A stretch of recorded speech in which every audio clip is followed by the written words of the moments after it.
I was staring at the email like it was a love letter. Congratulations. Your annual performance bonus, $50,000. My fingers hovered over the keyboard, trembling, not because I didn't think I'd earned it, but because part of me still couldn't believe this moment was real. For years, I'd trained myself not to expect anything too good, not to dream too big. But here it was, tangible proof that the late nights, the exhaustion, the tears I refused to show anyone, had been worth something. I leaned back in my leather chair, smoothed the sleeve of my silk blouse, and let myself smile. Outside my apartment window, the city glowed with 1,000 lights, a reflection of what I had built, piece by piece, in secret. Then my phone buzzed. Mom. At first, I thought it was coincidence. Maybe she just wanted to check in. But as soon as I answered, her voice carried that familiar blend of sweetness and steel. I heard the company gave you a big bonus. 50,000, right? That's wonderful, sweetheart. You know, that money belongs to the family. Her words didn't land as a request. They landed like a claim. Like I was a bank account, not her daughter. I pressed my lips together, holding back every emotion that surged. Anger, hurt, a bitter kind of irony. Because if they only knew what I went through to get here, they'd think twice before calling it theirs. Years ago, I was sitting at the chipped kitchen table in our old house, clutching a crumpled college acceptance letter. My heart had been soaring all day. I had finally been accepted into a business program I thought was way out of my league. But when I slid the letter across to my parents, their faces fell instead of lit up. "That's nice," my father muttered, barely glancing at it. Mom sighed. "But you know we can't afford all that. Besides, your brother's still in school. Your paycheck from the diner helps us get by.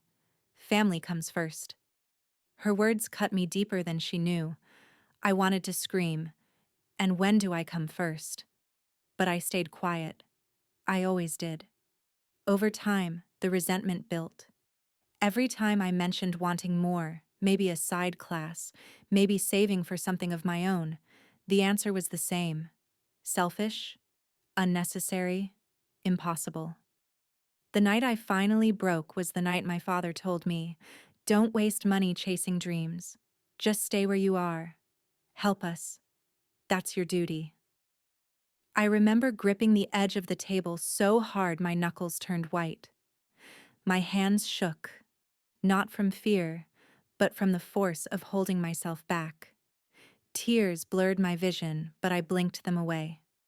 That night, my grandmother slipped a bracelet into my hand, a simple silver chain. "Don't dim your light," she whispered, her wrinkled fingers squeezing mine. "One day they'll see how bright you can shine." The very next week, I packed my bags. No money, no plan, just that bracelet on my wrist, and a promise to myself. I would not disappear into the background of their lives. The first months were brutal. I worked 3 jobs: morning shift at a coffee shop, nights waiting tables, weekends filing paperwork at a tiny office. My shoes had holes before I could afford new ones. Some nights, dinner was just instant noodles and tap water. But freedom tasted better than any meal I'd ever had at home. I enrolled in night classes, dragging myself half asleep but determined. That's where I met my first mentor, a woman named Claire. She was sharp, intimidating in the best way, the kind of woman who could walk into a boardroom and silence a dozen men with a single glance. "You have potential," she told me after I presented a case study. "But you're terrified of your own voice. Fix that." It stung, but I listened. I learned. I worked. I'll never forget my first client, the one who actually paid me for my ideas. It wasn't much, but holding that check in my hand felt like holding proof that I could create something on my own. Slowly, the projects got bigger. The paychecks grew, and with each step, I kept my family at a distance. On social media, I posted carefully, photos of coffee cups, vague updates like keeping busy, nothing that revealed the empire I was quietly building. I didn't want them to know. Not yet. When the promotion finally came, the one that came with the $50,000 bonus, I stared at my reflection in the bathroom mirror for a long time. My hair tied neatly back, my lipstick slightly smudged from biting my lip all day. I whispered to myself, "You did it." And then my phone rang. When my parents came to visit a week later, they arrived with plastic bags of groceries, as if I couldn't possibly feed myself. I invited them in, watching their eyes dart around my apartment. It wasn't extravagant. Clean white walls, framed art I loved, shelves stacked with books, and a few indulgences I'd allowed myself. But compared to the peeling wallpaper of our old house, it might as well have been a palace. "Wow," Mom murmured, trailing her hand over the marble countertop. "You've done well." But the awe didn't last. Within minutes, she circled back to the real reason she came. "So, about that bonus," she said, settling into my couch like it belonged to her. 50,000? That'll really help us out. Your father was saying we can pay off some debts, maybe help your brother with tuition. It belongs to the family after all." The words echoed in my skull. Belongs to the family. I let the silence stretch, enjoying the suspense for once. Dad shifted uncomfortably. My brother scrolled on his phone, oblivious. Finally, I stood and walked to the shelf where my grandmother's bracelet gleamed. I slipped it on, turned back, and spoke.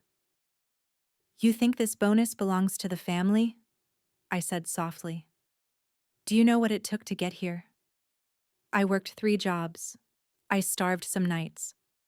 I cried myself to sleep because I felt so alone, and not once did you ask how I was doing. Not once." Their faces froze. "This isn't your money. This isn't your achievement. This is mine.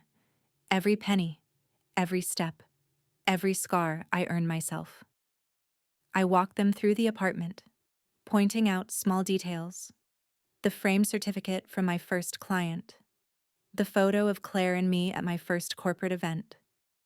The books I'd studied until my eyes ached. By the time I was done, the room was heavy with silence. I let them sit in that silence before I finally sat across from them. "I'm willing to help," I said, voice steady. "But things are going to be different." Mom frowned. "Different how?" "Different as in, no more controlling. No more dismissing my dreams. If I help with money, it comes with conditions. You will respect my boundaries. You will encourage my brother to stand on his own 2 feet. And you will stop treating me like an ATM instead of a daughter." Dad opened his mouth, but I cut him off. "I love you. I'll never stop caring. But love doesn't mean letting you take advantage. Love means telling the truth. And the truth is, I'm not here to carry all of you anymore." For once, my mother didn't have a quick response. Her eyes darted away, shame flickering across her face. My brother looked up, wide-eyed, as if he'd never heard me speak this way. I leaned back, heart pounding, but steady. "If you want my help, then we all change. Otherwise, this door closes." It was the first time I had ever laid down terms, and for the first time, they actually listened. In the weeks that followed, I noticed something different. My brother called to tell me he'd applied for a job on campus instead of asking me for money. Dad actually asked about my work instead of dismissing it. Mom, slowly, hesitantly, began saying, "We're proud of you," instead of, "You owe us." Small changes, imperfect, but changes nonetheless. One night, I sat alone in my apartment, holding my grandmother's bracelet in my hand. Her words came back to me like a warm breeze. "Don't dim your light." I smiled, tears stinging my eyes. But these were different tears. Tears of relief, of triumph. The truth was simple now. That $50,000 bonus didn't belong to the family. It belonged to the woman I fought to become.